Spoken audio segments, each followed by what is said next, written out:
You're as cold as ice. You're willing to sacrifice our love. Salut à toutes et à tous, bienvenue pour ce 29e épisode de Cold Facts. Un épisode qui va faire un peu un récapitulatif de la saison régulière puisque c'est fini, on connaît désormais le top 6, on sait qui est en pré-playoff. C'est bien, malheureusement pour eux, qui devra passer par ce best of three, un best of three contre Rapperswil. On va y revenir bien évidemment abondamment dans cet épisode. On va aussi parler de Genève Servette qui a pu passer du bon côté de cette barre et qui aura donc une semaine de pause comme Fribourg, puisque justement ce sera Fribourg-Genève en play-off. Avant de parler de Fribourg-Genève, un petit passage par la case pronostic, où on va surtout parler évidemment de ces pré-playoffs. Genève-Fribourg, la série, on parlera du côté fribourgeois et on terminera avec le Lausanne Hockey Club qui aura un duel clairement pas simple contre les Lions de Zurich. Mais pour commencer, on va surtout parler de transfert, parce qu'il y a un petit transfert qui se prépare.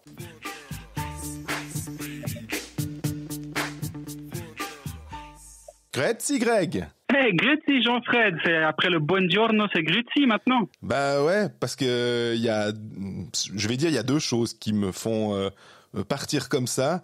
C'est la polémique autour de Kylian Motet, mais avant ça, c'est quand même pour annoncer le transfert, alors pas d'un joueur, mais d'un journaliste, il me semble. Ouais, alors j'ai pas sorti le scoop cette fois-ci, hein. Il est pas sorti chez moi. Mais effectivement, il y a eu l'annonce ce matin que je quittais SportsCenter pour aller rejoindre Blick dès le mois prochain. Blick qui lancera son site internet le 1er juin, mais qui est déjà présent sur les réseaux sociaux. Ouais, alors c'est pas le transfert de l'année, mais je me réjouis de lancer cette nouvelle aventure. Mais avant ça, il y a quand même encore le quart de finale de playoff que je vais toujours pouvoir couvrir pour les médias de ta média. J'ai l'impression d'être une sorte de hockeyeur qui dit oui, je dois me concentrer sur ma fin de saison avec Langnau avant d'aller rejoindre Berne la saison prochaine ou de rejoindre le HC Viège. Tu prends article après article, ouais, c'est ça? On prend article après article, ligne après ligne. Ouais, c'est...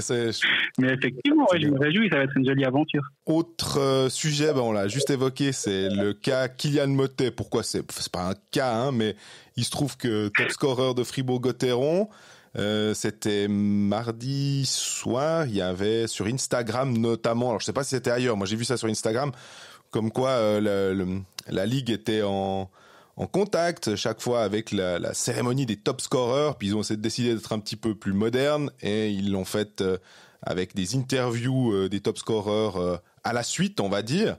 Et en fait, il n'y avait pas Kylian Motet parce que c'était un peu embêtant parce qu'en fait, ça parlait français, puis on avait peur que les gens comprennent pas, quoi. Exactement, ouais. Lausanne a eu la bonne idée d'avoir Dennis Malgin, le Solero zurichois. Ambry a eu la bonne idée d'avoir Dominique Zwerger, l'Autrichien. Fribourg a eu la mauvaise idée d'avoir Kylian Motet. Je pense qu'il aurait fallu un Samuel Walser top scorer, puis il n'a pas de problème.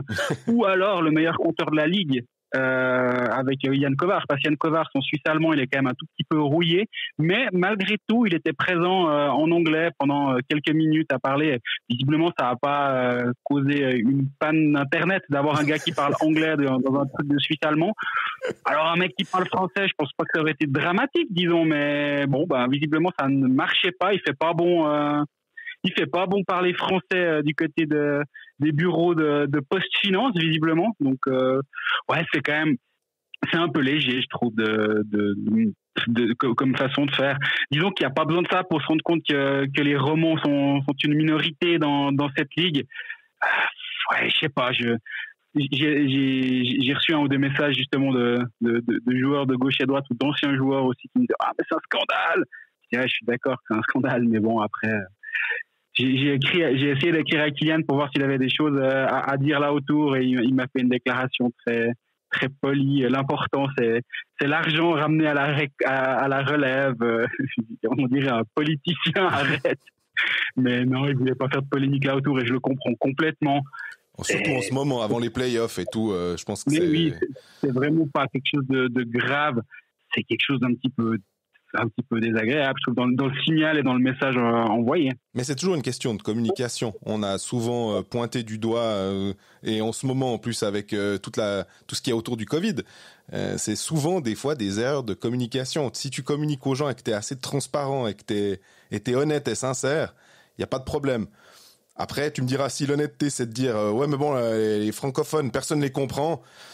Alors là, l'honnêteté, elle va moins bien passer, mais je pense qu'on a quand même une certaine idée du consensus en Suisse. On sait qu'il y a 3 langues nationales, puis que c'est malheureusement pas un problème si quelqu'un doit parler peut-être en italien, puis qu'il y a quelqu'un derrière qui vient traduire. Surtout que c'est avec les sous-titres et tout. Enfin, je pense que maintenant, ils auraient les moyens de faire quelque chose qui n'est pas trop compliqué. Surtout en plus s'ils ont pu traduire derrière l'anglais de Jan Kovar, effectivement, comme tu disais. Donc voilà, bon, on va pas y passer 2 heures sur ce sujet-là, mais effectivement, c'est une petite polémique, c'est un bien grand mot, mais j'ai quand même vu que ça a pas mal réagi sur les réseaux sociaux mardi soir à ce propos, et finalement a raison, parce que ça remet les romans à leur place en un sens, et je peux comprendre que ça dérange, et moi ça me dérange aussi un petit peu, tout avoué. Tout à fait.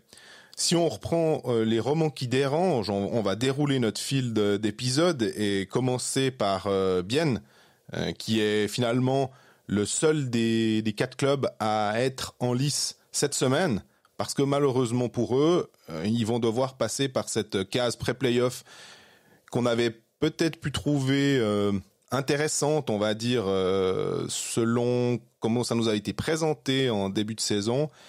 Et on s'est vite rendu compte avec la gueule du classement et le fait que les 8 premiers sont vraiment détachés, qu'il y avait un côté un peu comment dire, inique et pas très juste visiblement vis-à-vis du 7e et finalement du 8e aussi, mais surtout du 7e qui ne passe pas dans le top 6 pour des poussières de points, quoi.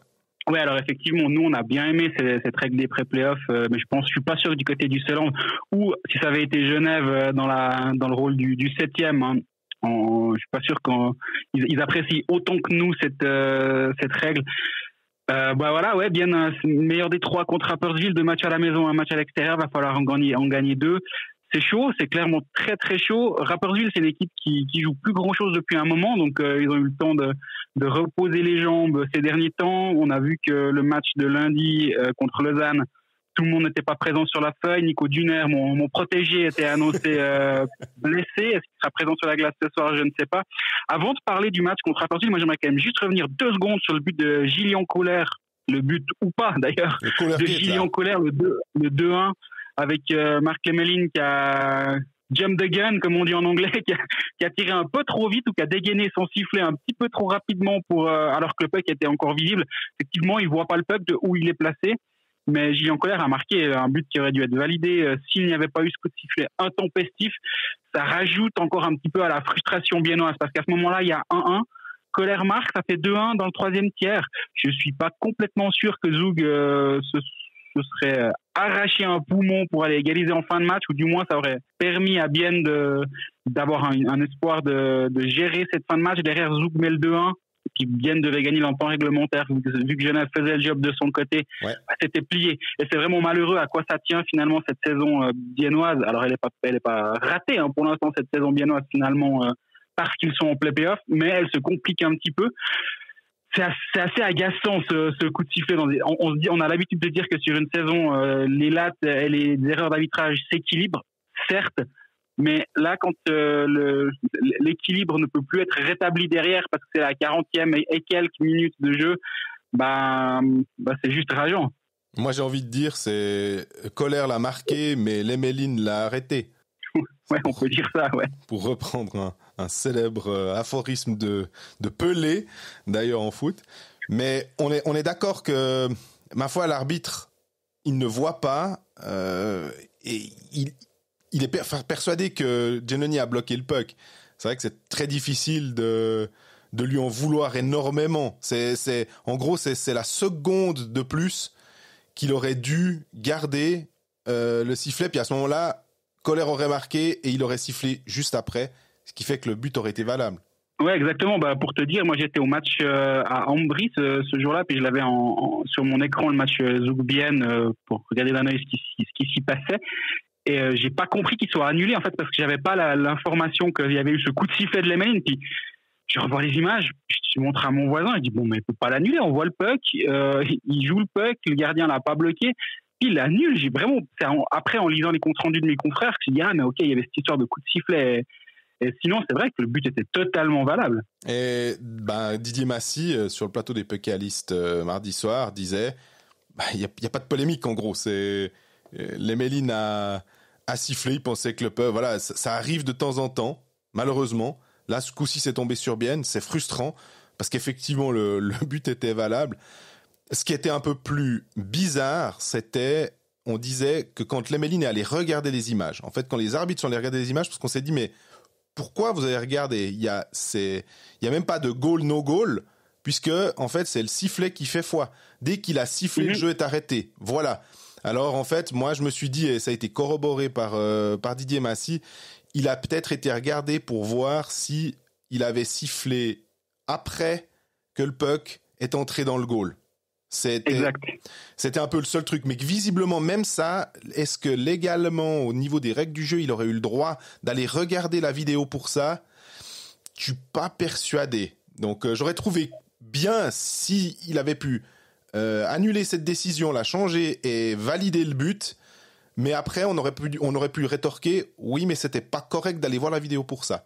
Et après... je suis pas sûr que Zoug eût fait déposer protêt pour ça. Oh non, vous nous avez privé de nos 47 points d'avance sur le deuxième, on en a que 44. Bien sûr. Après... Non mais t'as raison, selon les règles très strictes et l'application stricte des règles, il y aurait pu avoir un problème. Mais toujours est-il que voilà, nous on en parle encore, mais j'espère que les Biennois sont passés à autre chose parce que cette série contre Rapperswil, t'es directement dos au mur à la maison. Hein. Oui. Meilleur des trois, si tu paumes à la maison, tu te mets vite dans la panade. Surtout, c'est sans Marc-Antoine Pouliot qui est toujours en quarantaine jusqu'à ce soir, si j'ai bien lu mon journal du Jura et la plume de Laurent Kleisel ce matin. Il est cas contact, en plus, c'est chiant, quoi. C'est cas contact, quoi. C'est même pas... Enfin, parce qu'il l'a déjà contracté, visiblement, lors de la toute première vague en 2020. Donc, voilà, on va pas refaire l'histoire des médecins cantonaux, mais c'est vraiment très pénible, ça. Et Santino Kessler qui a la suite, il y a la liste de Schindler, il y a bientôt la liste de Cadonneau aussi, parce que ça s'allonge. Maintenant, c'est Tino Kessler qui s'est pas relevé à la suite d'une charge de Claudio Cadonneau. Là, de nouveau, c'est pas une agression, mais il y a le petit coup dans le bas des cuissettes qui fait que Tino Kessler perd l'équilibre et se fasse fracasser contre la bande. Un de plus, au bout d'un moment, il va quand même falloir arrêter avec ce joueur, non ? Oui, je suis d'accord. J'espère qu'en play-off, il va continuer en gros à faire ça, pas à blesser les joueurs, mais que finalement, il va continuer à jouer bêtement et que ce coup-ci sera sanctionné. Mais j'ai peur qu'il soit finalement plus malin que ça et qu'il va mettre un peu de calme dans son jeu et justement pas faire des fautes comme ça pour pas pénaliser son équipe. C'est très possible. En tout cas, moi, j'ai quand même envie de mettre mon argent, en guillemets, sur Bienne dans cette série au meilleur des trois contre Rapperswil, parce que sur ce qu'a montré Bienne depuis longtemps maintenant, en fait, depuis vraiment des semaines, voire des mois, Bienne méritait sa place dans le top 6. Chaque année, c'est un peu les poncifs et les lapalissades de début de saison, les points mis en banque ne sont plus à faire, ce qui est en grand, je sais pas quoi. Là, c'est l'exemple parfait. Bienne a foiré son début de saison. Malgré tout, Bienne est remonté top 8. Mais malheureusement, il y a la donne qui a été un petit peu changée cette année avec cette règle. Mais Bienne est une équipe qui joue comme une équipe top 6 depuis des mois. Et même face à un Rapperswil qui n'est pas mauvais, qui a des individualités correctes, Bienne doit partir clairement en favori de cette série. Moi, je te dirais même plus loin, Bienne va passer cette série. J'espère bien aussi parce que c'est vraiment...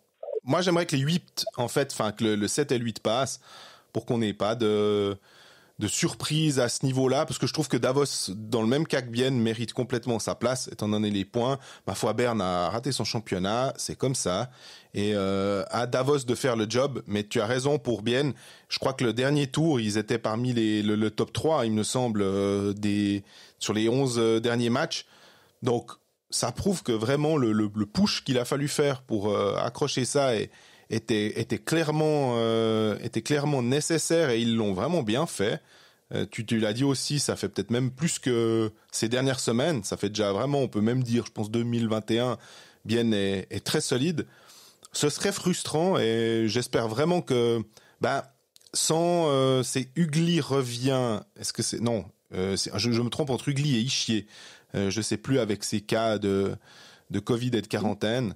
Un des deux aussi. Non, Ischier est en quarantaine jusqu'à ce soir. Ah voilà, c'était ça. Voilà. Ugly s'est entraîné mardi, on s'y perd avec ses matchs le mercredi. Ouais. Ugly s'est entraîné mercredi comme Jason Fuchs, mais apparemment les deux, Fuchs n'est pas sûr de venir, de pouvoir jouer ce soir. Il est incertain, toujours selon le journal du Jura. Hein. Oui. On cite les sources. Et donc ouais, si Ugly peut revenir, ça donne un petit boost. Et pour ajouter à ce que tu disais, j'ai regardé le classement sur Analyze Data depuis le 1er janvier de Bienne. Bienne est 3e avec 1,76 points par match et Rapperswil est 10e avec 1,07 points par match. J'ai quand même... Rapperswil, alors tu me diras, ces dernières semaines ne jouait pas grand-chose parce que le job était fait. Mais quand même, je pense que la solidité biennoise en défense, Joren van Pottelberg qui vraiment a progressé tout au long de la saison après des débuts très difficiles, ouais. Ajoute un petit peu de confiance pour Bienne. Et j'ai quand même l'impression contre Rapperswil, si tu arrives à museler Červenka, Rowe, Clark, derrière la deuxième vitesse, elle peine à arriver, et Bienne à la défense, à la capacité défensive en tout cas pour être capable de museler ces joueurs-là. J'ai bien aimé quand tu parles de défense. Alors c'était le match contre Genève. On n'en a pas parlé parce que finalement il devient vieux maintenant. Mais il y a quand même eu le record de Suisse du nombre de buts, de 5 buts marqués par une équipe en 1,51 qui bat un record que Gauthieron avait établi en 1988. Alors là, c'était je crois le 5 mars contre Ambry. Ça remonte, hein. C'était Ourske, le statisticien bien connu des journalistes, qui a sorti cette info, mais comme il n'est pas sur les réseaux sociaux, je me suis permis de reprendre cette stat qui était vraiment assez intéressante dans ce cadre-là. Mais c'est surtout pour dire que Forster avait marqué et pour dire que Radgeb avait marqué. Et je pense que Bienne, pour le coup, a un powerplay qui fonctionne pas trop mal cette saison. Et il est peut-être un tout petit peu moins efficace qu'en début de saison, un peu. J'allais justement le dire, ouais. À la manière de Fribourg, mais Yanis Moser, Yannick Radgeb, moi j'attends aussi que sur un match comme ça, tu as parlé de Van Pottelberger, c'est un petit peu le baptême du feu parce que ça ressemble. C'est des playoffs en gros, hein, vu que c'est à la vie à la mort, même si on n'aime pas tellement ces métaphores comme ça où il y a la mort dedans, mais c'est un combat, ouais, tu peux pas te permettre de perdre trop de matchs. Tu l'as bien résumé avant, hein, en best of 3.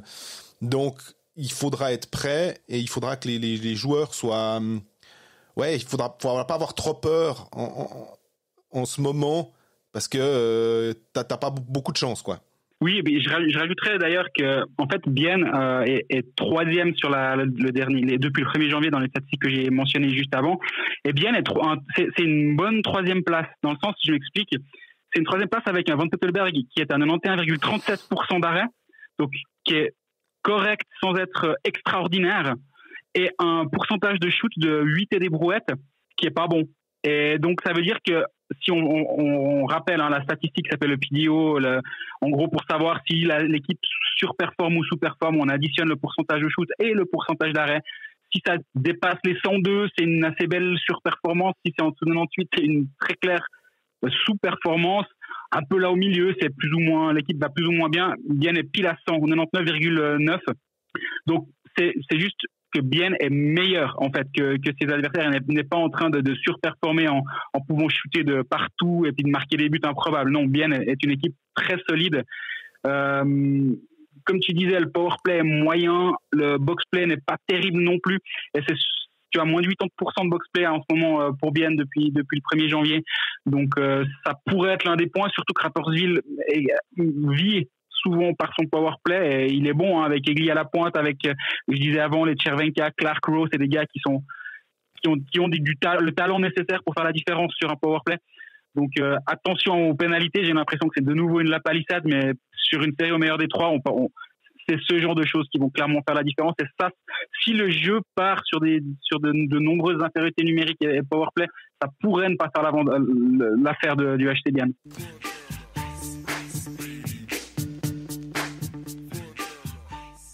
On passe à Genève, parce que c'est finalement les destins zélandais et genevois étaient liés jusqu'à la toute fin de ce championnat.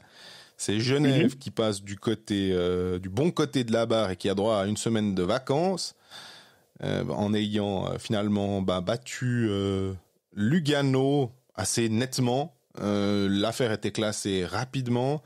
Omark a marqué un doublé. Tout a bien marché durant ce match, et en plus Genève a eu la chance de voir Bienne être incapable de ramener les fameux 3 points, comme tu l'expliquais dans la partie dévolue aux Zélandais. Moi, voilà. Je trouve que la qualification de Genève est méritée. Ils sont un peu passés aussi au talent, même si ils se sont accrochés. Ils ont fait, il y avait un esprit de corps quand même, mais on a vu que les gros canons ont répondu présent quand il a fallu aller chercher la victoire contre Lugano, j'ai l'impression. Oui, exactement. But 1 Omark, 2 Omark. Voilà, après 4 minutes 19, t'es déjà assez tranquille, surtout encore une fois avec un Lugano, certes, qui jouait sa 2e place, qui n'était pas assuré de l'avoir, mais ça a tellement changé entre la 55e et la 60e minute qui sera l'adversaire de qui en play-off, que finalement être 2, 3 ou 4.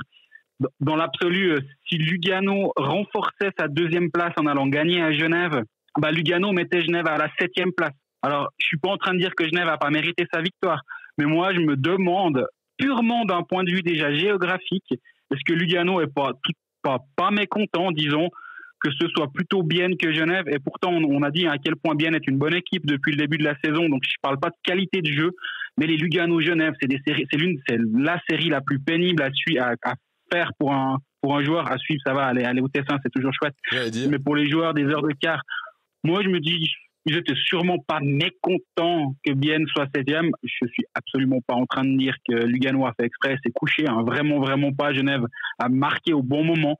Après, à 2-0, je pense qu'ils en ont. Là aussi, c'est le même cas que Zoug tout à l'heure. Si Zoug avait été mené par Bienne dans le 3e tiers, il ne se serait pas arraché. La Lugano s'est pas arraché plus que tant non plus, j'ai l'impression. Et en plus, Lausanne s'étant incliné à Rapperswil, la 2e place a quand même été assurée derrière. Donc, il y a tout bénéfice pour Lugano. Ouais, d'ailleurs, qu'on parlera de ça avec Lausanne, parce qu'on a une question d'un auditeur concernant est-ce que Lausanne aurait joué un peu à la retirette, ou aurait calculé pour savoir quel adversaire il avait envie de prendre.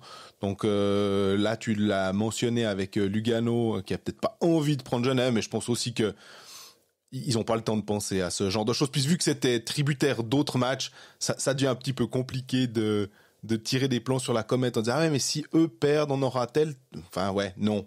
J'ai l'impression que c'est vraiment, on prend ce qui vient, on n'est pas mécontent du résultat, c'est clair. Mais d'un point de vue juste de transport, en fait. Ouais, Lugano avait finalement même pas son destin en main, parce que comme je disais avant, même s'il perdait, alors certes, il s'assurait que Genève terminait s'il gagnait, il s'assurait que Genève était 7e, mais ça voulait pas dire qu'eux les affrontaient, vu que si Lausanne gagnait et montait 2, on avait un Lausanne-Genève très prometteur en quart de finale. Je ne dis pas que le Fribourg-Genève ne sera pas prometteur, mais le Lausanne-Genève l'aurait été, avec un Genève qui aurait eu l'avantage de la glace, pour reprendre la blague d'un de nos amis communs, qu'on cite Quentin au passage, vu que Genève aurait commencé à l'extérieur et que Genève ne perd jamais à la Vaudoise Arena. Genève aurait eu l'avantage de la glace. Je trouve que c'est une très bonne blague, mais elle n'est pas de nous. on rend à Quentin ce qui lui appartient. Mais blague à part, je trouve intéressant de voir la dynamique genevoise de cette dernière semaine. Il y a eu cette défaite dure contre Bienne où tout s'est écroulé en 2 minutes en fin de match, alors que leur place en play-off était acquise. Il y a Patrick Aymon qui a poussé un coup de gueule assez ciblé sur ces hommes forts.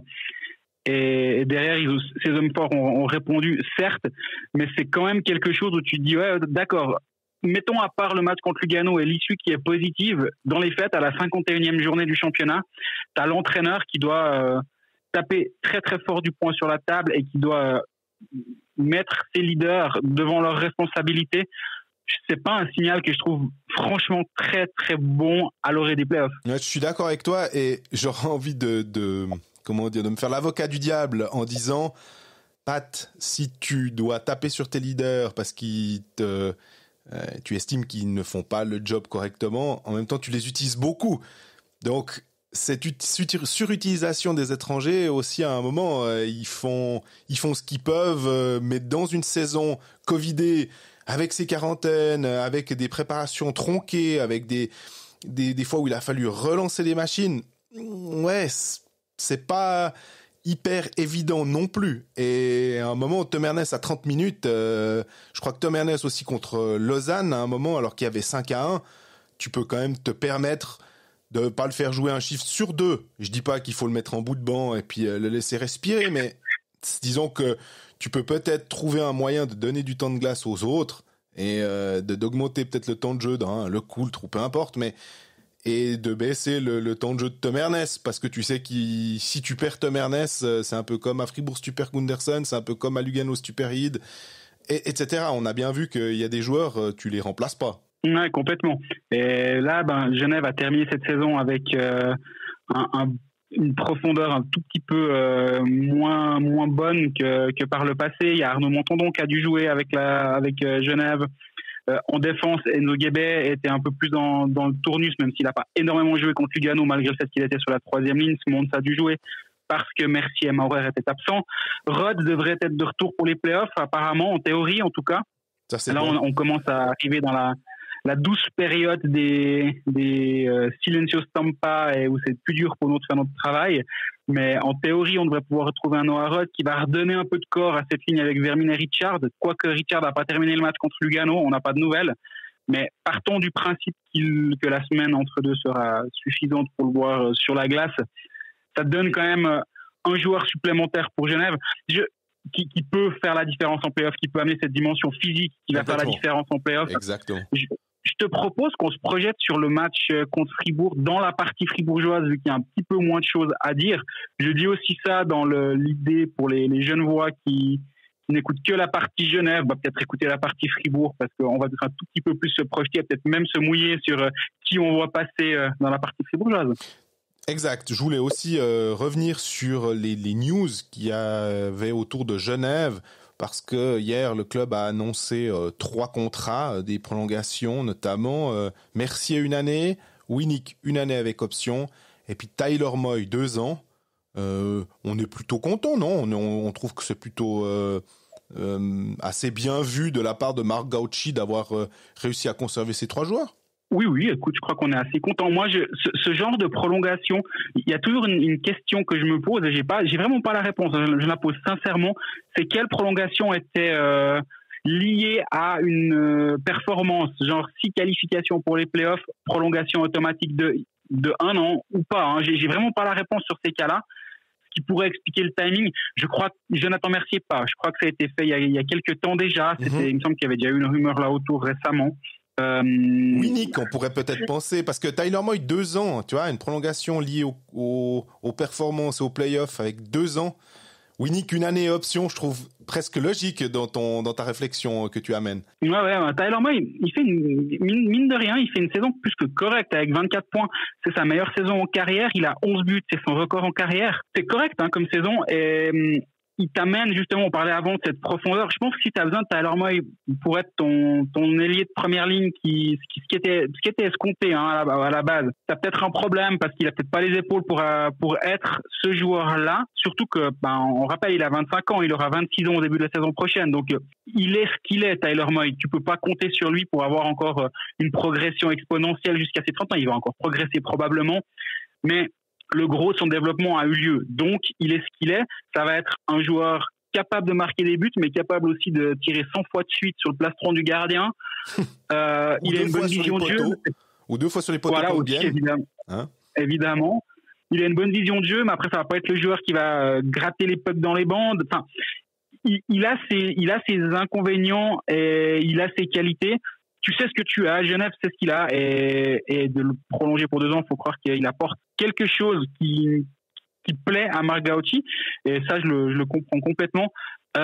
Daniel Winnick, c'est assez difficile de pas comprendre cette prolongation. Moi je la compare un petit peu à celle de David Desharnais finalement, où tu te dis, si Fribourg n'avait pas conservé David Desharnais, il aurait mis un terme à sa carrière. Et moi, j'ai l'impression que... Et donc, de le prolonger, ça fait sens parce qu'il est déjà implanté quelque part et tu dois pas recommencer quelque chose. Et Daniel Winnick, à 36 ans, c'est un petit peu pareil. J'ai l'impression, il est là, il apporte tous les soirs quelque chose d'important, mais si Genève avait décidé de partir dans une autre direction, je pense qu'il aurait lui aussi décidé de mettre la flèche. Toujours est-il qu'après un début de saison assez difficile, Winnick qui termine avec quasi un point par match, c'est mieux que la saison dernière. Il était à 44 points la saison dernière, il est à 46 cette saison avec le même nombre de matchs. Et moi, j'ai l'impression qu'en fait, lui, il est à la moitié de sa saison. Tu me diras tous les joueurs, mais lui encore plus que d'autres peut-être. Sa saison commence maintenant et c'est peut-être là qu'on va aussi voir ce qu'il peut apporter à cette équipe de Genève. Alors, on parlait de Rod, où je suis complètement d'accord avec toi. D'ailleurs, Rod Mercier, Maurer. Alors, Maurer, malheureusement, n'aura pas la chance de disputer les playoffs, mais c'est typiquement des joueurs que j'attends de voir donner un cran de plus en playoffs quand ça devient un petit peu chaud, quand ça devient plus solide, quand il faut commencer à se bagarrer un peu plus, quand les espaces sont moins grands. Et c'est typiquement des joueurs comme ça que j'attends de voir en play-off. Et Winnick aussi, évidemment. Ah, complètement. Puis alors, on a passé un petit peu comme chat sur braise sur Jonathan Mercier. Là, là aussi, c'est un petit peu... c'est un joueur qui t'amène tous les plus. Là aussi, comme tout à l'heure, tu sais ce qu'il va t'apporter. C'est un joueur de 35 ans. Il va plus faire des saisons à près de 20 points comme ça a été le cas à une certaine époque. Mais il va t'amener une profondeur. Et s'il joue ton 7e ou ton 6e défenseur, je pense que c'est un bon joueur à avoir dans ton vestiaire aussi.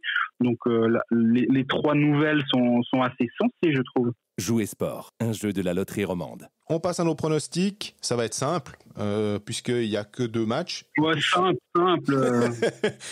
Dans le sens où on a 2 matchs et ils sont vendredi. Voilà, c'était la simplicité s'arrête là.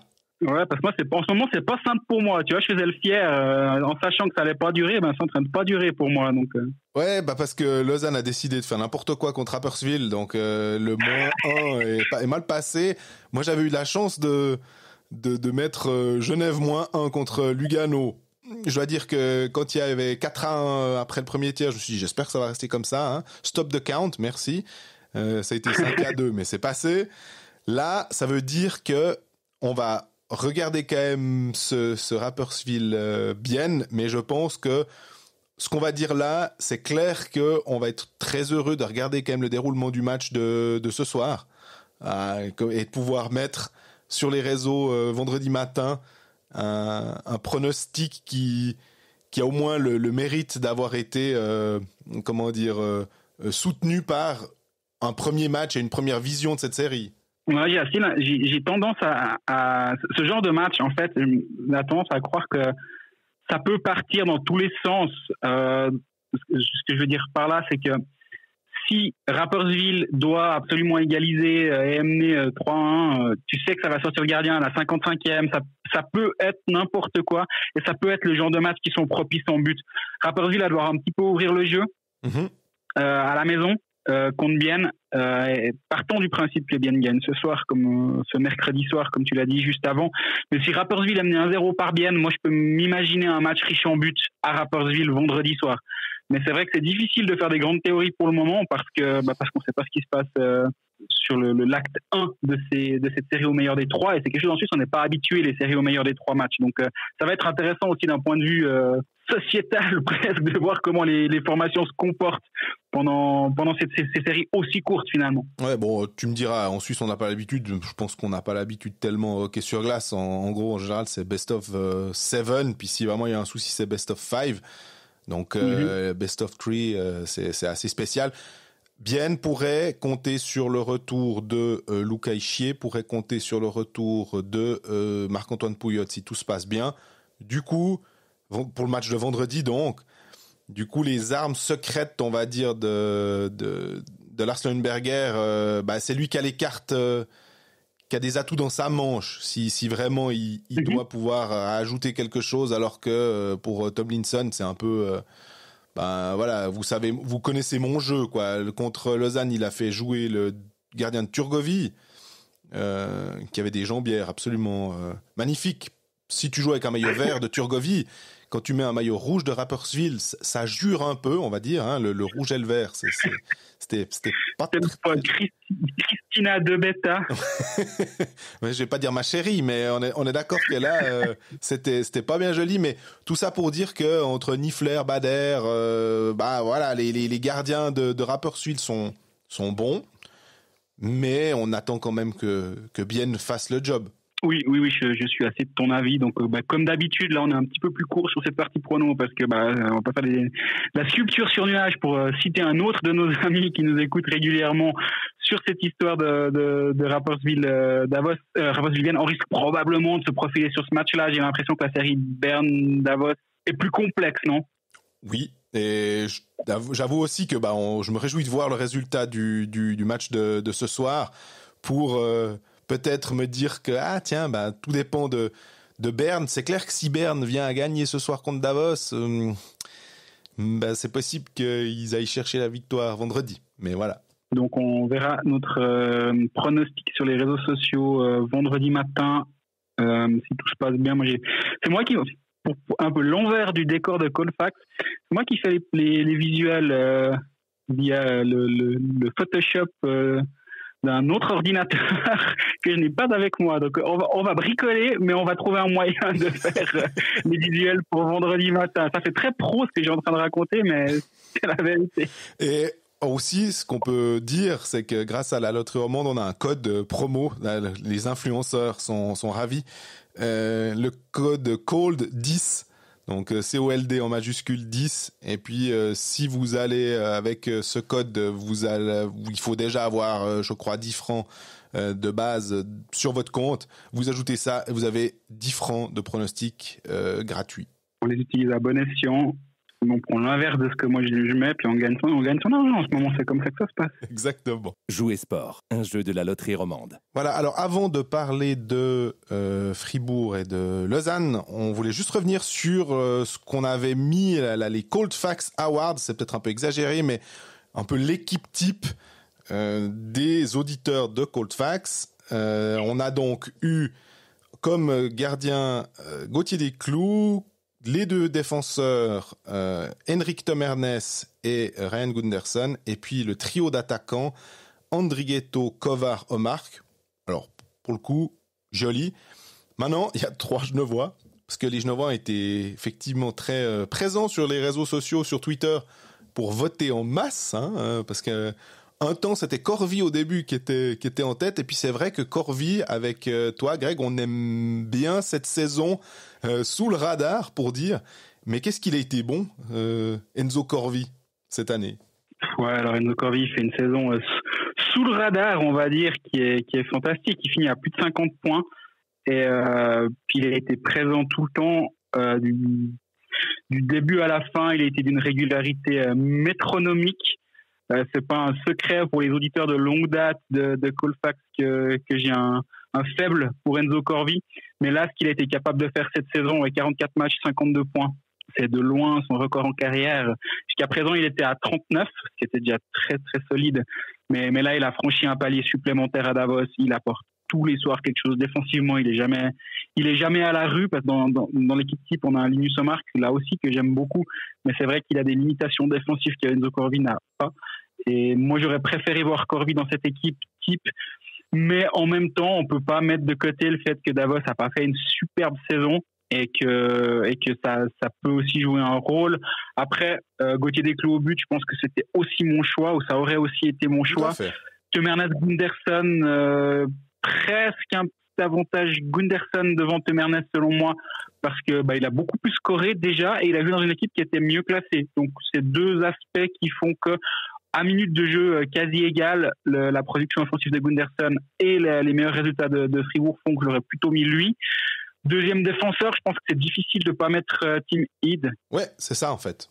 Je trouve que Tim Heed, il a été vraiment, il a fait partie d'une défense luganaise fin de saison elle était finalement assez solide. C'est peut-être pas grâce à lui, mais il a ramassé, tu te rends compte, 5 fois 2 seulement cette saison.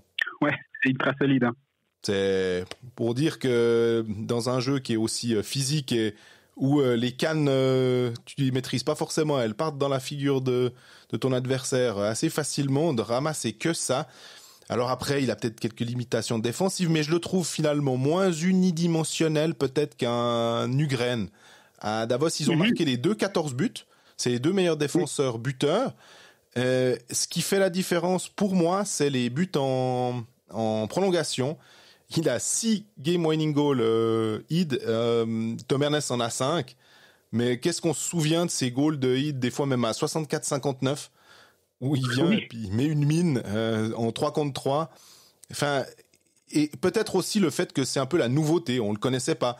Et on pourrait aussi nous rétorquer que dans ces classements, par exemple, le overtime de MySports l'a fait, on l'a fait aussi l'équipe type des Pécalistes, on a participé les deux à l'élaboration. Et il y a un petit truc, c'est souvent les deux paires, dans la paire défensive, on a souvent 2 défenseurs offensifs. Et c'est finalement assez peu représentatif d'une défense. On prend en gros les mecs on prend les vedettes, quoi. Mais des fois, ça serait bien d'avoir, de mettre en avant un défenseur vraiment très à l'aise pour son jeu défensif. Je pense notamment, on avait dit une fois que Benjamin Chavaya avait été très très bon à côté d'un Gundersen et qu'il avait fait un sacré job cette année, mais on pourrait peut-être mettre Lucas Frick ou d'autres, hein, mais pour dire, c'est souvent les gars qui marquent le plus de points, quoi. Ouais, je te rétorquerai alors que dans ce cas-là, il faut mettre Yanis Moser, dont son jeu défensif est souvent mis en avant, mais malgré tout, il est 7e défenseur de la Ligue avec 30 points, dont 9 buts. Mm-hmm. Et là aussi, je crois qu'il a 2 buts gagnants en prolongation. Ça aurait pas fait tâche d'avoir Yanis Moser aussi pour avoir un joueur suisse en défense. Je pense que la saison qu'il fait l'aurait justifié, en tout cas, de l'avoir là. Mais après, Gundersen, Tom Ernest, Id, c'est 3 pour 2. Hein. Complètement. Je pense que les choix sont justes. Et Tom Ernest devant Id, c'est pas du tout un scandale. Mais comme tu disais avant, peut-être que Id, on le connaît un petit peu moins, ou on le connaissait un tout petit peu moins. Je crois que là, c'est fait. Sinon, devant Omar, Kovar, Andrighetto, Kovar, on parlera après, mais MVP de la Ligue, selon moi, et je pense que pas que selon moi. Ouais. Le meilleur compteur, joueur le plus important à tous les niveaux. Et Omar, c'est difficile de pas le mettre là, en fait, malgré tout. Hein. Complètement, mais c'est un peu comme Kylian Motet aussi. J'ai l'impression que malheureusement, Kylian Motet, quand tu dois faire tu composes ton équipe et puis tu vois qu'il y a Sven Andrighetto, puis Sven Andrighetto à un moment il a marqué 19 dans 19 matchs consécutifs. Et il sortait un peu la tête de l'eau quand Zurich était pas trop là, quoi. On se souvient que Dennis Sunstein a marqué des quadruplés, a marqué des triplés. Andrighetto était peut-être un petit peu moins présent à ce niveau-là sur des gros matchs comme ça, mais il était présent tout le temps. Il allait tout le temps gratter un assist, il allait tout le temps marquer un but. Il l'a fait sans Gareth Rowe alors que ça allait pas trop mal avec Gareth Rowe pendant un moment. Quand Gros était blessé, Andrighetto a continué à produire. On avait un peu aussi on attendait de voir ce qu'il était capable de faire en Suisse parce qu'on avait vu ses stats en KHL. Et je me rappelle la projection d'Andrighetto, c'était pas un point par match. Et puis finalement, moi, il m'a surpris, si tu veux. On sait que c'est un super joueur d'équipe de Suisse. On sait que c'est quasiment un joueur de NHL, si on peut dire comme ça. Mais des fois, quand tu reviens en Suisse, quand il y a un peu le confort, voilà, il s'est installé avec sa future femme, ils ont construit un truc autour de Zurich, il revient, il signe pour 5 ans, enfin, il y a un côté qui peut être un peu plan-plan et tu peux te dire que peut-être il est pas aussi motivé que ça et moi, il m'a surpris et il a fait une saison remarquable, quoi. Et moi, j'ai envie de rajouter un petit point. Alors, je suis d'accord avec toi. Moi, en t'écoutant, j'allais dire que moi, j'aurais mis Corvi devant Andrighetto quand même. Mais en fait, non. Je pense que ça aurait été... C'est juste de mettre Andrighetto. C'est le meilleur buteur de la Ligue. Il est à plus d'1 point par match. Il est à 55 points. Et un petit détail, qui n'en est pas un finalement. 7 des 10 meilleurs buteurs de la Ligue sont suisses. Mm-hmm.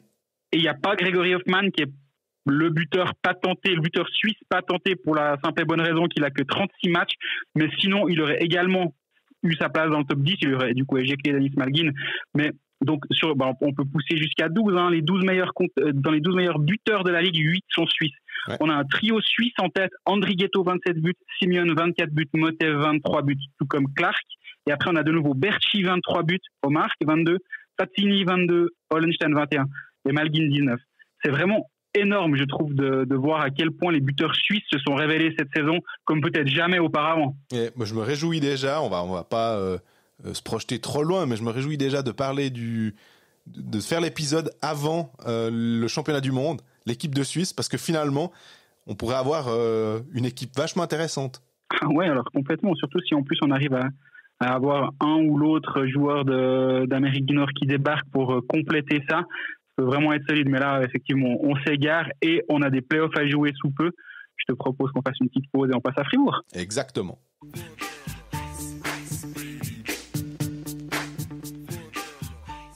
Là, on va pouvoir se projeter pour le coup, puisqu'on connaît déjà l'affiche. Et on va me dire, on connaît les 2 prochaines affiches dont on va parler.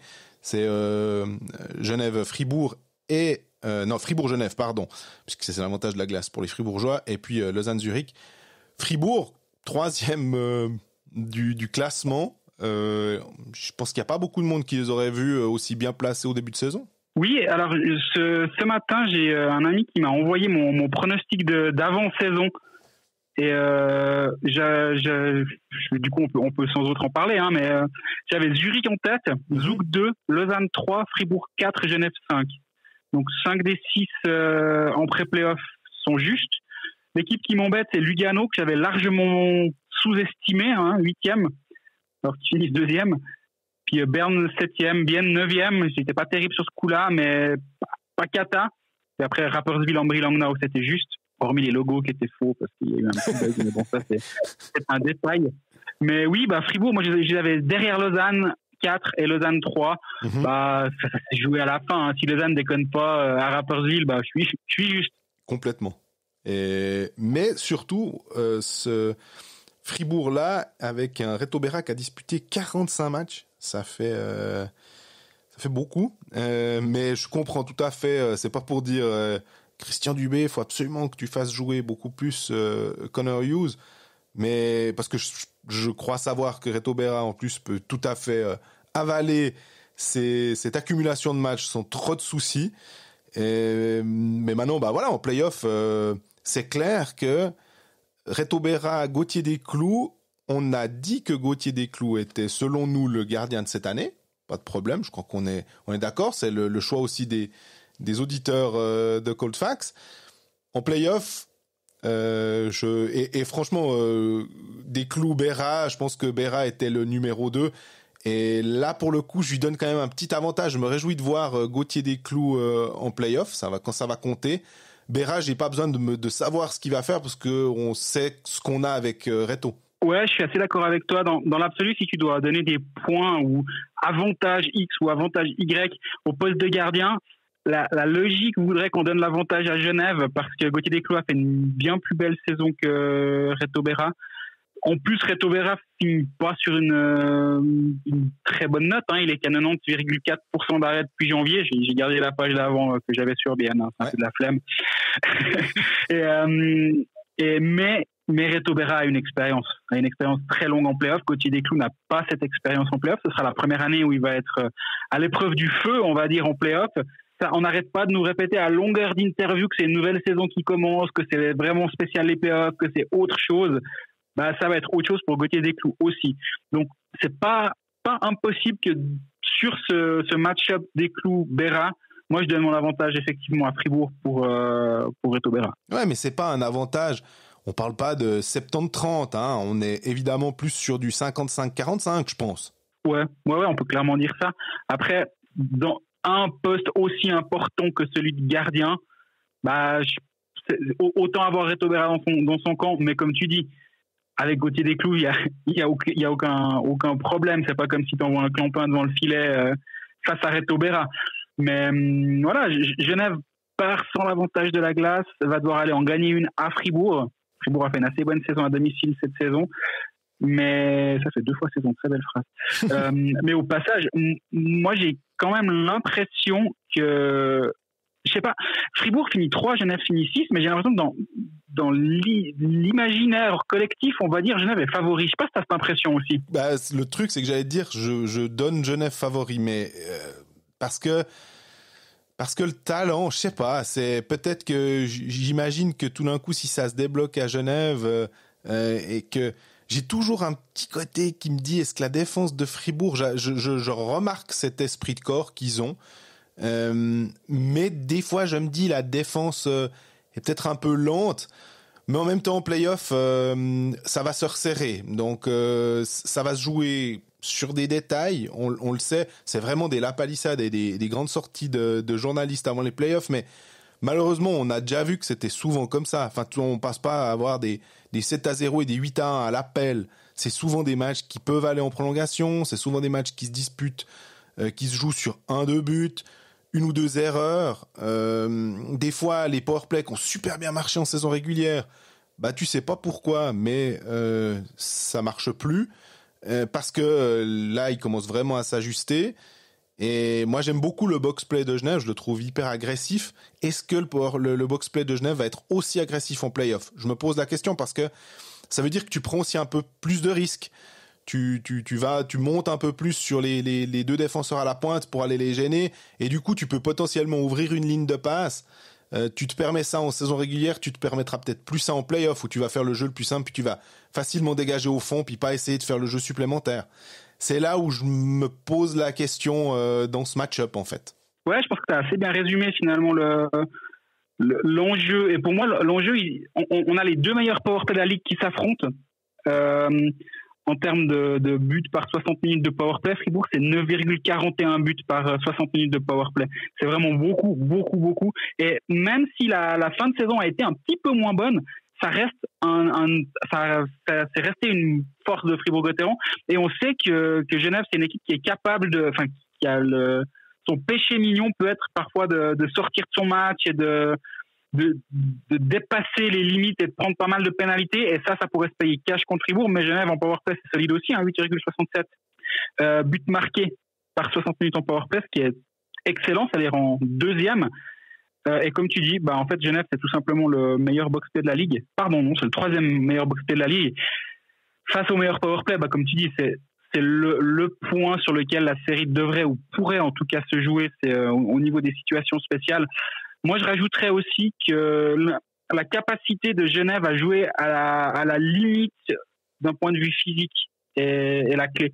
Parce que si Genève rentre dans cette dimension physique, j'ai l'impression que Fribourg n'arrivera pas à régater. Par contre, c'est un jeu dangereux, t'es vite au-delà de la fameuse limite. Mais si Genève vient fort, tape beaucoup et régulièrement et fait mal à la défense de Fribourg avec des gros Winnick, des Fers, des gars comme ça qui viendront shift après shift faire mal, ça pourrait faire l'avantage de Genève à Fribourg de pas rentrer dans ce combat physique.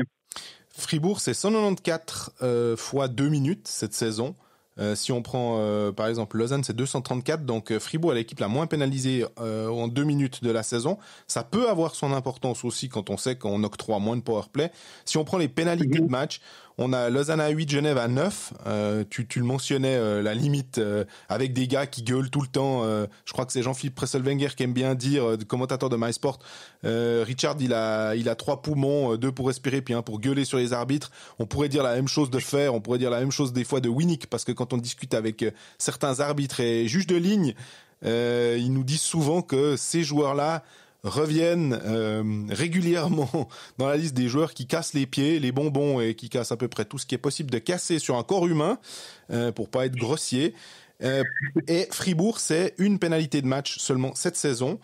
Donc là, il peut y avoir quelque chose, mais je suppute que Genève va se méfier, va faire hyper gaffe quand même. Ils ont tellement d'expérience, et puis pour le coup, ils vont réfréner leurs ardeurs. Il y a aussi un truc que je voulais mettre en avant, c'est les face-offs. Cette saison, Genève est au-dessus des 50, quasiment à 52, 51-95. Fribourg est à 48-84. Peut-être que à un moment dans le match, quand il faudra aller gagner un face-off en zone offensive ou défensive, ça peut avoir son importance. Mais je pense que là, on est clairement dans les détails. Ouais, il y a un joueur de chaque côté que j'aimerais mettre en avant avant cette série et qui peuvent avoir l'une des clés. Hein. Il y a pas une clé dans une série, il y en a plusieurs. Mais l'une des clés, pour moi, elle est dans les mains de Chidi Domenico à Fribourg parce qu'on sait à quel point il est important ce joueur, mais on sait aussi à quel point il peut être, on va dire, un peu barré. On se rappelle du match 7 contre Lausanne avec Langnau, saison 2018-2019. Di Domenico avait un petit peu quitté le match mentalement au bout d'un moment. Et il est capable de quitter un match de temps en temps. Lui est un des joueurs qui est capable d'encaisser le défi physique genevois et même de ne pas donner, de ne pas recevoir le premier coup, mais de le donner. Jusqu'à quel point il est capable de se contenir. C'est pas un joueur qui est habitué des playoffs. Hein. Il a joué, alors depuis qu'il est arrivé en Suisse, il a joué des playoffs avec Langnau en Ligue B, mais en Liga, il a joué des relégations. En Amérique du Nord, c'est un joueur qui ne jouait pas les séries éliminatoires en HL ou en NHL. Mm-hmm. Il a une saison avec de longs playoffs en 17-18, mais voilà, c'est autre chose, c'est une autre saison et c'est un joueur qui doit être capable de se contenir. Et côté lausannois, on en a déjà, Genevois, pardon.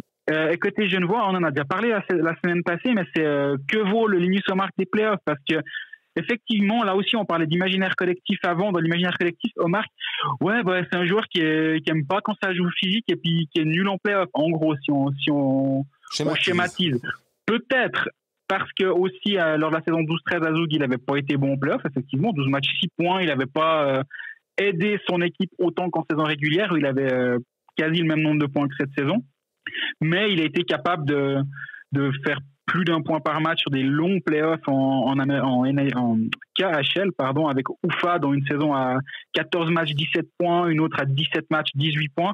Après, le jeu en KHL est différent du jeu suisse, mais ça va clairement être un point d'interrogation aussi. Est-ce que le Linus Omark en mode playoff est aussi capable de mener son équipe vers l'avant? Parce qu'on sait qu'un Linus Omark frustré peut être un Linus Omark chiant, dans le sens où, et ça, c'est intéressant à le voir. C'est beaucoup plus intéressant, je pense, à le voir en réel qu'à la télé. C'est plus difficile. Mais il a une capacité à voler le shift de son ailier de la ligne derrière qui est assez faramineuse. Il joue 2 shifts. Quand c'est le moment de changer, tu vois qu'il commence à glisser à la ligne bleue offensive en se disant « si on récupère le puck, je suis bien placé pour continuer à l'attaquer une fois. » Et cette petite triche-là peut aussi se transformer en frustration déjà dans le vestiaire pour les autres, bien sûr. Mais aussi pour lui, il va vouloir plus en faire si la série ou si le match ne se passe pas comme il a envie, et donc sortir du plan de match, et donc énerver tout le monde. Donc si ça se passe mal et que Omark sort du match d'une autre façon, sortir du match pas de la même manière que Di Domenico. Di Domenico, il peut juste craquer. Omark, il peut se frustrer et du coup devenir frustrant à l'interne. Donc là aussi, ça va être intéressant de voir comment il se gère. Tu as parlé de Richard et Rod quand on a mentionné Genève. Richard, on ne sait pas trop s'il pourra être de retour. Rod, on espère qu'il sera de retour pour les playoffs. À Fribourg, on a appris que Mathias Rossi, c'était fin de saison. Donc ça enlève quand même si c'est pas le joueur le plus utile dans le contingent à l'heure actuelle de Fribourg-Gotteron, ça fait quand même une arme de moins. Ça veut dire qu'il faudra bien reprendre cette place dans le line-up. Et puis on a aussi Victor Stolberg qui revenait de commotion. On était content pour lui parce que on n'aime vraiment pas quand ces joueurs sont touchés à la tête. On sait à quel point ça peut être dangereux pour leur vie future et pas leur vie de hockeyeur seulement. Et puis là, il a été touché au genou. Je crois que c'est toi qui l'avais mis en posant la question à Christian Dubé. On espère que de nouveau c'est juste un bobo et que la semaine de préparation va être hyper pratique pour pouvoir lui permettre d'être là le mardi 13 avril quand ça commence. Exactement, et je pense qu'il devrait. En tout cas, l'optimisme est de rigueur. Il y a un petit détail que j'ai trouvé intéressant lors du match de Fribourg à Ambry. C'est la présence de Nathan Marchand en deuxième ligne au centre de Eren et Di Domenico à la place, pas la place de Sandro Schmidt, mais une place que Sandro Schmidt a occupé une bonne partie de la saison. Et Sandro Schmidt est passé en quatrième ligne avec Bougreau et Jobin. Et moi, j'ai trouvé que Schmidt, avec ces deux joueurs-là, était très intéressant et apportait peut-être un peu plus que Nathan Marchand à cet endroit-là, offensivement. Et même, on va dire, le gain de Schmidt sur la quatrième ligne compense, à mon avis, la perte, si perte il y a, de Marchand en deuxième ligne avec Di Domenico et Eren. Et ce qui est intéressant à ce niveau-là, j'ai l'impression que c'est aussi pour un peu balancer ces lignes 2, 3, 4 que Christian Dubé a fait ce changement-là, à voir si ça continue contre Genève. Hein, les cartes pourraient être redistribuées. Mais pour balancer un peu plus ces 4 lignes, parce qu'on sait que Genève, c'est une équipe qui peut tirer très très fort sur 3 lignes. Oui. Et sur une série où on va jouer tous les 2 jours, et vraiment où, tous les 2 jours, il y aura pas les fameux matchs mardi, jeudi, samedi, ça va vraiment être un jour sur 2 un match. Bah, si tu arrives peut-être à avoir des bonnes minutes de ta 4e ligne, une 8, 9, 10 minutes de ta 4e ligne, ça peut faire la différence. Et on sait que Genève, actuellement, sa 4e ligne, c'est Berton, Cast, Montandon, avec Smirnov en 13e attaquant. En tout cas, c'était le cas l'autre soir contre Lugano. Et je peux imaginer que Christian Dubé va avoir envie justement de jouer plus sur 4 lignes pour compenser. Et ce move-là me semble aller dans cette direction, en tout cas. J'aime beaucoup Nathan Marchand, la fin de saison qu'il est en train de faire. Il marque régulièrement, il est impliqué. Tant mieux, parce que on attendait l'éclosion depuis plusieurs saisons, j'ai l'impression, de Nathan Marchand. Oui, je suis d'accord avec toi. Et à force, on a un petit peu tendance à oublier que Nathan Marchand est encore jeune, en fait. Ça reste un jeune joueur qui a encore une marge de progression. On parlait avant de Tyler Moy qui va arriver à ses 26 ans. Nathan Marchand, il est de 97, donc il est à 24 ans là. Il va passer les 25 ans lors de la saison prochaine. Donc lui, il a encore peut-être une année ou 2 où il peut encore progresser. Et cette saison, il fait clairement le job. C'est un joueur, moi j'aime bien parce qu'il a très souvent le même nombre de points de but que d'assists. Là, cette saison, c'est 6-6. Il y a 2 saisons, c'était 7-7. Il y a 3, c'était 5-5. Il est très régulier à un but, un assist. Et s'il peut amener justement une petite touche offensive supplémentaire, ça peut aussi être un point qui peut faire pencher la balance du côté de Fribourg. Même si je t'avoue, et on va se mouiller un petit peu, sinon c'est pas drôle. Je t'avoue que si je dois mettre mon argent, je le mets sur Genève qui passe. Et toi ? Ouais, moi aussi. J'aime bien les arguments, hein, ils sont tous valables, mais je trouve que Genève, peut-être parce que j'ai trop confiance au talent, en fait. Je fais trop confiance au talent, peut-être, mais j'ai l'impression que on a vu de temps en temps dans les prolongations. Je me rappelle aussi des dernières prolongations contre Berne. Qui avec des matchs incroyables en 2018-2019 pour le coup, c'était les derniers playoffs qu'on a pu vivre. Quel match incroyable entre Genève et Berne.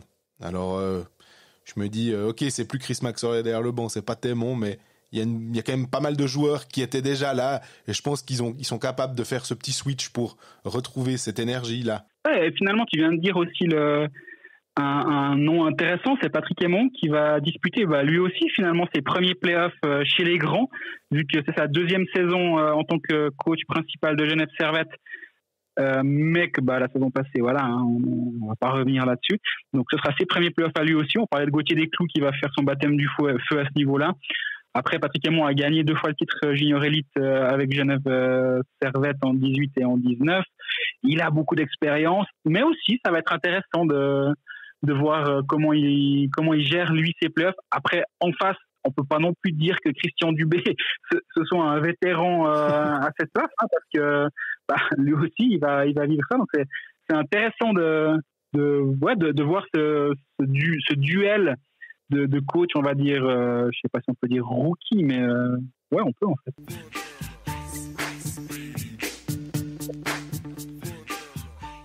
On conclut avec Lausanne qui va jouer son quart de finale des mardis 13, donc à domicile contre Zurich, duel de Lyon. Oui. Lausanne aurait pu passer en 2, mais par une fin de match assez bizarre, houleuse, dans le sens où ils ont un peu fait une nagée alors qu'ils étaient revenus à 5-5, ils étaient menés 5-3 par Rapperswil, ils sont revenus à 5-5, puis il y a eu ce goal de Dufner où Didier Massy disait, il a pointé du doigt, je me rappelle qu'il y avait Emerton, je sais plus les 2 autres joueurs, est-ce qu'il y avait Barberio dans le tas, qui ont un peu regardé Boltzhauser se démener face à un puck, et puis finalement Dufner qui vient derrière et qui a inscrit ce 6-5 à la 59e, alors qu'on partait en gros gentiment vers une prolongation. Lausanne faisait 1 point, ça suffisait, il n'y avait même pas besoin de faire 2 points si je dis pas de bêtises pour passer 2e. Eh ben non, tu perds 7-5. Et puis voilà, bon bah c'est un duel contre Zurich. On avait une question de Spoutnik qui nous demande si Lausanne finalement n'a pas cherché à choisir son adversaire. Et je t'en avais parlé avant quand tu disais avec Lugano, notamment contre Genève, est-ce que plutôt que de faire un déplacement X, il préférait jouer contre Y. Moi, j'ai de la peine à me dire que dans le cas présent, on sait que Lugano perd, ok, donc 5-2, ils vont pas revenir, donc nous on fait quoi? Non, j'ai l'impression que Lausanne s'est juste peut-être cru trop beau en revenant à 5-5, en disant ouais, finalement c'était facile, on est revenu à 5-5 contre Rapperswil. Puis derrière, ils se déconcentrent, et puis ma foi, voilà, tu dois jouer contre Zurich, de toute façon, il n'y a pas un adversaire qui est plus favorable que l'autre. J'ai l'impression que ce soit que tu étais Bienne, Genève, Fribourg, Zurich, Lugano, de toute façon, c'était des adversaires solides et costauds. Ouais, il y a pas un tirage facile, j'ai l'impression. Non, alors effectivement, il n'y a pas un tirage facile, je te rejoins complètement. Moi, j'ai un peu l'impression qu'on sous-estime cette équipe de Zurich dans son fond de jeu, on va dire, plus que dans ses résultats. Les résultats sont pas bons, je suis assez d'accord. Mais c'est une équipe qui produit beaucoup, beaucoup d'attaques, statistiquement. Presque autant que Lausanne, en fait. Je regardais depuis début février, même si Lausanne a eu des mauvais résultats, ou en tout cas pas des résultats à la hauteur de son début de saison, Lausanne était la deuxième équipe en termes de production offensive. C'est plus de 65 tirs par 60 minutes, cadrés, non cadrés, bloqués, mais dans le volume de jeu, c'est 65 tirs. Il y a juste Bienne, on en parlait en début d'épisode, juste Bienne fait mieux, mais en 3, il y a Zurich à 62. Et là aussi, Zurich, donc toutes les équipes sont devant Zug, et pourtant on parlait de la Ramada Zougoise, la machine, ils ont tous fait mieux sur les 2 derniers mois de championnat. Donc, je pense qu'il ne faut pas faire l'erreur de sous-estimer Zurich, mais comme il ne faut pas faire l'erreur de sous-estimer Lausanne parce que ces dernières semaines ont été un peu plus pénibles qu'auparavant, dans le jeu et dans dans le volume de jeu, je pense vraiment qu'on peut parler de volume de jeu. Lausanne est vraiment, vraiment là. Par contre, au niveau de l'efficacité offensive, c'est vraiment, vraiment compliqué de marquer des buts actuellement. Il y a un pourcentage de shoot qui est en dessous de 8. C'est assez pauvre. Il y a juste Langnau qui est capable de faire moins bien sur les 2 derniers mois que ce qu'a réalisé Lausanne. Et là, on parle tout le temps de régression vers la moyenne. En théorie, Lausanne devrait aussi se faire rattraper par ça. Et donc, à terme, les fruits devraient tomber aussi. Le problème, c'est qu'à terme, quand tu arrives en play-off, à terme, ça peut être en 6 jours, tu peux être poussé ou presque. Donc, oui, les signaux sont positifs d'un point de vue fond de jeu, mais en même temps, maintenant, le temps va presser. Et Zurich en face, là, alors typiquement en termes d'expérience de play-off, d'habitude, on va dire. Moi, j'aime bien parler d'habitude, d'être de savoir faire les choses en tant qu'organisation pour gagner. Tu sais ce que c'est que de gagner des titres, tu sais ce que c'est que de gagner des séries de play-off. Pour mémoire, Lausanne, c'est une série de play-off gagnée dans son histoire. Alors, l'histoire du Lausanne HC, elle est elle est par vague, pas aussi haute et basse que celle du Covid, mais par vague quand même, où maintenant il y a une vague qui est très très positive, avec des nouvelles ambitions, avec des nouveaux moyens, parce que si ces équipes ont l'habitude de gagner, c'est aussi parce qu'elles avaient les moyens de gagner. Faut pas être naïf. Mais quand tu as les moyens de gagner, tu sais aussi ce qu'il faut faire pour gagner derrière.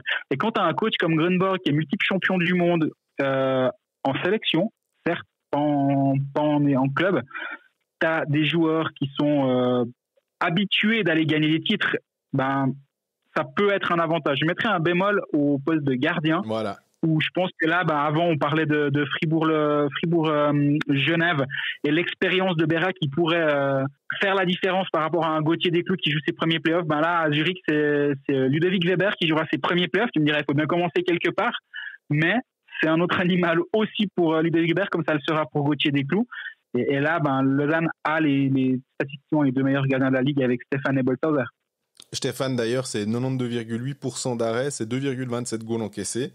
Meilleur, tu l'as dit, meilleure défense, même si en cette fin de championnat, notamment le 5-1 encaissé à Malais contre Genève et le 7-5 de Rapperswil vient un peu dérégler la machine, mais d'ailleurs c'est un peu drôle, on se faisait la réflexion sur le plateau des pécalistes, le 6-0 pour commencer la saison contre Bienne et le 7-5 pour la terminer contre Rapperswil.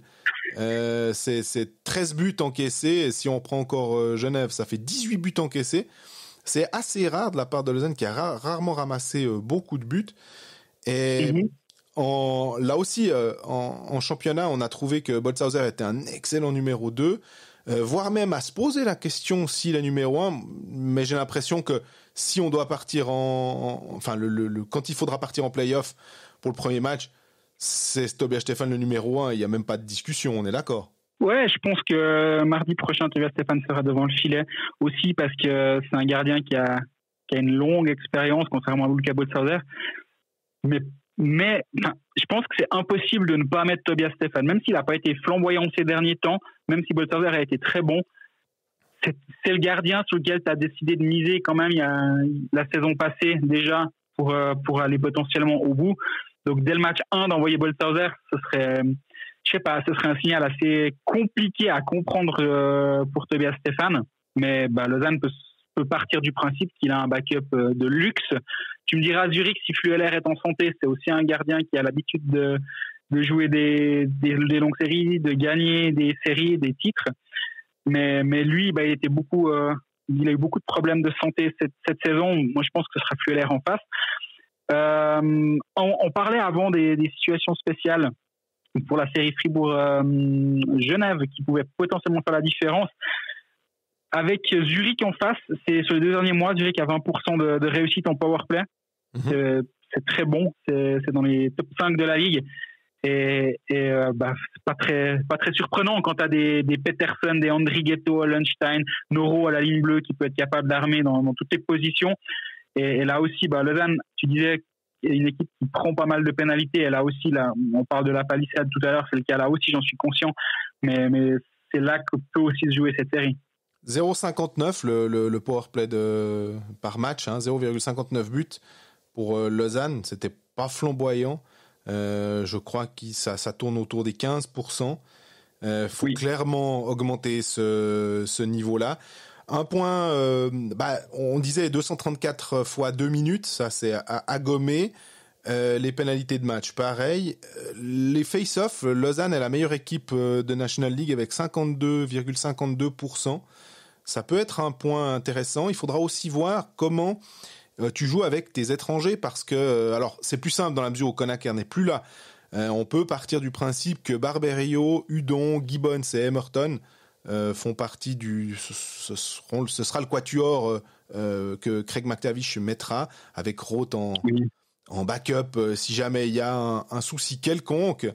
Zurich pourra en mettre 5 sur la feuille de match grâce à la Pius Suter-Lex qui permet de mettre un 5e étranger. Donc ça peut un petit peu amener quelque chose de plus favorable à Zurich. Maintenant, moi je me pose la question des lignes lausannoises. On a cette Berchi Emerton Kennins qui va très très bien d'ailleurs. Tu parlais d'expérience. Berchi un titre avec Berne, Kennins des titres avec Zurich. Donc ça c'est aussi des joueurs comme Grossman aussi qui avait eu un titre, des titres avec Davos si je dis pas de bêtises. Après, est-ce qu'on recompose la ligne? Hudon était blessé ces derniers temps, donc mais il était plutôt en 3e ligne. Il était plus avec Malgin. Est-ce que cette Gibbons-Malgin-Hudon rapide, plutôt habile, est-ce que tu la recomposes pour les playoffs, ou est-ce que, comme Craig McTavish t'avait dit, d'ailleurs j'avais beaucoup aimé cette anecdote pour dire mais je veux pas défaire les lignes qui marchent bien, donc Joris, Malgin et Almond, ouais, je m'en contente bien parce qu'ils sont intelligents, ils sauront jouer ensemble. Ouais, c'est la question, mais tu vois qu'à Rapperswil, alors comme tu disais, il y a toujours l'absence de Hudon qui brasse forcément les trios, mais à Rapperswil, Joris était en 3e ligne avec Boson et Douai, donc était reparti sur une aile. Gibbons est reparti au centre, pardon, et Gibbons est revenu sur une aile avec Malgin et Almond. Moi, je pourrais complètement imaginer que si Charles Hudon est apte au jeu pour mardi prochain, il prend la place de Almond sur cette première ligne, tu refais Hudon, Malgin, Gibbons, Berchi, Emerton, Kennins, et après Almond, il vient prendre une des deux places, Douai ou Boson, à l'aile de Joris. Et moi je dirais Douai, donc tu fais Boson, Joris allemande. Et sur ta 4e ligne, tu as Froidevaux au centre qui fait une saison exemplaire. On l'a suffisamment dit. Enfin, suffisamment, non. Je pense qu'on le dit pas suffisamment, mais qui a été exemplaire durant toute la saison. Tu as Antonietti et Jäger, qui est un des deux qui passe 13e attaquant, et Krakauskas qui passe devant la télé. Et moi, ça me semble à la rigueur, finalement. Ou alors, tu gardes Krakauskas 13e, puis tu mets devant la télé Antonietti ou Jäger. Ma préférence irait presque à Jäger, parce qu'Antonietti, il peut t'amener justement cet impact ou cette capacité à aller plonger sur tous les pucks, à amener de l'énergie, à amener de l'énergie positive dans son équipe. Krakauskas aussi, d'ailleurs. Pardon ? Krakauskas aussi, d'ailleurs. Je trouve que ce qu'il a prouvé là, ça peut être un jeu d'aller mettre quelques boîtes en étant correct, mais en étant tout le temps sur le nez de l'adversaire, ne pas lui laisser d'espace. Ça peut être vraiment très intéressant en play-off, plus qu'un Jäger qui va être plus un joueur qui aime le puck sur la palette. Et peut-être qu'à ce moment-là, en play-off, on préférera marquer ce qu'ils aiment bien appeler les garbage goals, qu'on traduit, nous ça nous fait rire de traduire ça par des goals poubelles. Ces vieilles la pelle à neige que tu vas, où t'es à 2 cm du goal, puis tu pousses pour que le puck passe sous la jambière du gardien. Enfin, c'est ces goals moches qui sont tellement importants, puis qui sont l'apanage des playoffs, en gros. Exactement. Et justement, c'était un des gros problèmes de Lausanne ces derniers temps. C'est la capacité à aller marquer ces garbage goals. Parce que j'ai souvent eu l'impression cette saison que Lausanne était dans beaucoup de highlights, mais même quand ils perdaient les matchs, tu avais le beau goal. Pour moi, la quintessence de ça, alors il était gagné le match au final, mais après prolongation, mais la quintessence de ça, c'était la victoire étriquée à Rapperswil avec un solo de Malgin et un solo de Frick. Et les deux sont retrouvés le lendemain sur Twitter, les buts de la soirée, etc. Puis au bout du compte, oui, c'était des superbes buts, mais l'équipe en elle-même, elle n'a pas fait un excellent match. Voire elle avait fait un très mauvais match ce soir-là. Donc, cette capacité à aller se faire mal, qu'incarnent Kennings, Doué, Boson, c'est des joueurs qui ont été engagés aussi pour amener ça à cette équipe lausannoise. Et je me rappelle, l'été passé, quand on parlait du transfert, où en gros tout le monde disait, ou pas tout le monde, mais l'idée c'était c'est un home run pour Genève, je sais pas ce qu'ils ont picolé à Lausanne pour avoir accepté ça. Puis on avait dit, mais c'est aussi dans cette équipe lausannoise, elle mériterait d'avoir un peu plus justement de hargne et de dimension physique, et Doué et Boson peuvent amener ça, et c'est maintenant où ils vont devoir justement faire la différence. On parlait avant de profondeur sur les lignes 3 et 4 qui peut faire la différence dans la série Genève-Zurich, Genève-Fribourg, quelle peine. Ça peut aussi le faire là. Si ta ligne 3 et ta ligne 4 font mal à Zurich, là il y a quelque chose à aller chercher peut-être, ou à espérer en tout cas, parce que, alors d'ailleurs, je parle comme si Lausanne devait aller chercher quelque chose, alors que Lausanne a l'avantage de la glace, on le rappelle quand même. Mais Zurich, c'est complet, c'est une équipe qui a beaucoup de profondeur, beaucoup d'expérience. T'as un lâche qui jouait 4e ligne l'autre jour contre Langnau pour le dernier match de la saison. Donc il va falloir matcher cette qualité sur 4 lignes du côté de Zurich. Et Lausanne sera attendu sur les lignes 3 et 4 avec justement des Bosons, des Douai, un Antonietti, un Krakauskas qui peuvent justement déranger cette machine-là. Par contre, si Lausanne s'embarque dans un joli jeu léché offensivement, là j'ai quand même peur que les Andrigetto, Lunstein, Rowe et compagnie s'en sortent en fait. Ouais, mais ce que j'ai bien aimé moi, c'est Tim Boson, tu l'as mentionné, c'est 10 goals cette saison en 47 matchs. C'est pas mal du tout, c'est 15 points, mais c'est surtout 10 buts, 5 assists. Ils sont importants ces goals. On a vu le but qu'il marque à Zurich d'ailleurs quand ils vont gagner 2-0, c'est lui qui met en toute fin de match. Après il y a Berchi dans la cage vide. Et puis aussi Christophe Berchi, 23 goals.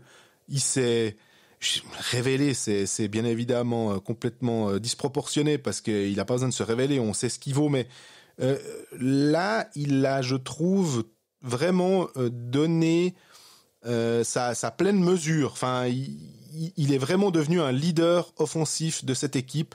Il est plus le joueur qui est revenu d'Amérique du Nord dont on attend quelque chose. Non, avec 23 goals, 17 assists, il fait une saison pleine en fait. Oui, exactement. Et c'est intéressant de voir que Lausanne, les 3 meilleurs compteurs sont des compteurs suisses. On parlait avant des meilleurs buteurs du championnat qui étaient tous suisses. Là, Malgin, Berchi, Kennings, compteurs 1, 2 et 3 du Lausanne HC.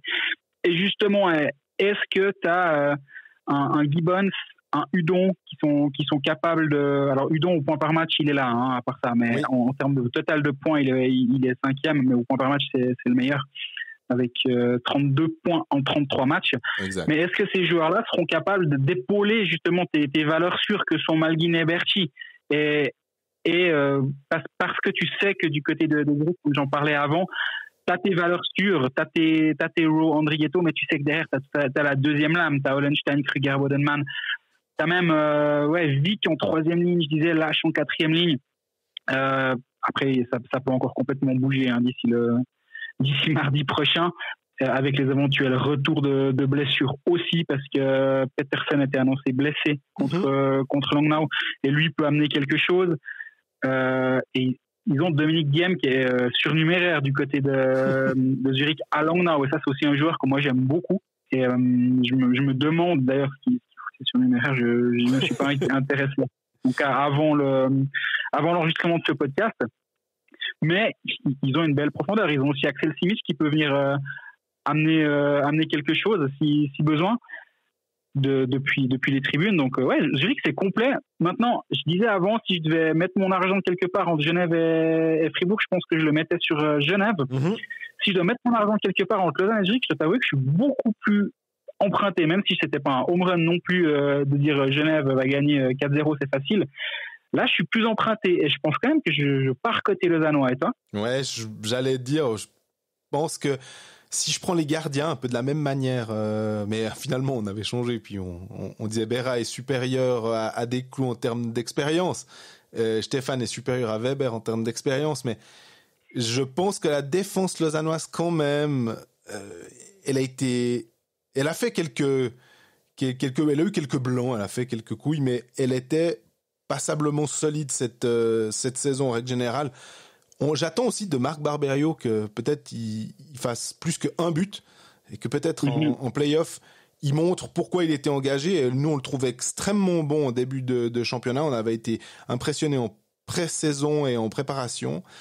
On était un peu plus déçus parce qu'il a ramassé ses 3 pénalités de match, des fois de manière un peu dure, un peu sévère pour ce qu'il avait fait, mais il se trouve qu'elles sont quand même là, ces 3 pénalités de match. Donc Grossman, j'ai trouvé pas mal cette saison aussi. J'aimais bien la paire qu'il formait avec Marty. Genadzi est revenu, enfin on va dire en tout cas, il a retrouvé un très bon niveau goal. 8 buts, Frick 8 buts. Frick fait une très bonne saison, mais tu l'as dit aussi, des fois de temps en temps il a un blanc, quoi. Il fait une erreur et tout. Mais c'est quand même solide sur, qu'est-ce qu'on va dire, 5-6 joueurs. Un Kruger peut potentiellement aider. Il a été aussi engagé, tu parlais de Boson, on parlait de Douai. J'imagine qu'un Kruger peut aussi être très efficace dans un box-play en play-off, parce que il a l'expérience, il a gagné des titres. Donc, je trouve que finalement Lausanne mais c'est de nouveau du 52-48, admettons, où je donnerais l'avantage à Lausanne. Ok, c'est intéressant. Moi, alors, la défense, tout le monde en santé, je pense que je donne quand même l'avantage à Zurich. Par contre, comme toi, au goal, je donne l'avantage à Lausanne. Mais moi, la défense zurichoise, Marty, Noro, Gehring, Balkisberger, Tim Berni, Troutman, Noah Meyer. Noah Meyer, j'aime beaucoup ce joueur d'ailleurs, qui va être sûrement 7e défenseur. Mais tu as Tim Berni en 3e ligne avec Balkisberger, Gehring, Noro, Marty devant. C'est terriblement solide, moi je trouve, et j'aurais presque tendance à mettre l'avantage là, tu vois. Ouais, mais moi je trouve que alors la blessure de Johan Morand enlève typiquement là aussi un joueur qui est dur, qui vraiment lâche rien du tout, qui des fois on a l'impression qu'il dépasse les bornes, puis qu'il va se battre, mais finalement en play-off il sait exactement comment jouer, et que c'est un joueur que t'es ravi de l'avoir dans tes rangs en play-off en fait. Ouais, ça je suis d'accord avec toi. Hein. Et à mon avis, si la blessure de Morand tombe plus tôt, Sven Leuenberger engage pas Ryan Lash, mais engage un défenseur pour compléter sa brigade défensive.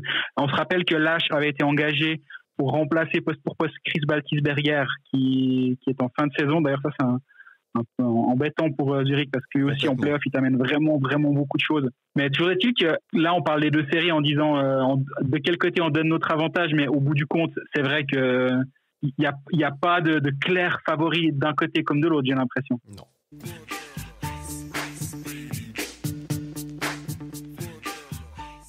Alors on arrive au terme de ce nouvel épisode à distance, parce que vous l'avez probablement remarqué, on n'est pas dans la même pièce pour une deuxième fois consécutive. Le combienième épisode? Le 29e. Bien, il est fort. Et fin de l'épisode 29, à distance, on espère que le son a suffi pour que votre plaisir à nous écouter soit toujours présent. D'ici la semaine prochaine, beaucoup de choses se seront passées. On saura si bien être en play-off. Et d'ailleurs, on saura si bien si est en play-off a gagné son premier match ou non contre Lugano. Et il y aura les actes 1 de toutes les séries, finalement, le Zug contre le vainqueur de Berne-Davos, le Fribourg-Genève, le Lausanne-Zurich.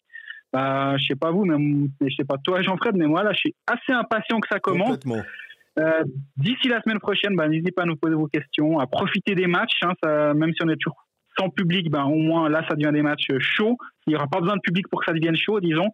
Et posez-nous toutes vos questions, écoutez-nous, interagissez avec nous sur les réseaux sociaux, écoutez-nous sur Spotify, SoundCloud, Apple Podcasts, YouTube, etc. Et prenez soin de vous et vibrez devant ces pré-playoffs et ces débuts de playoffs. À bientôt.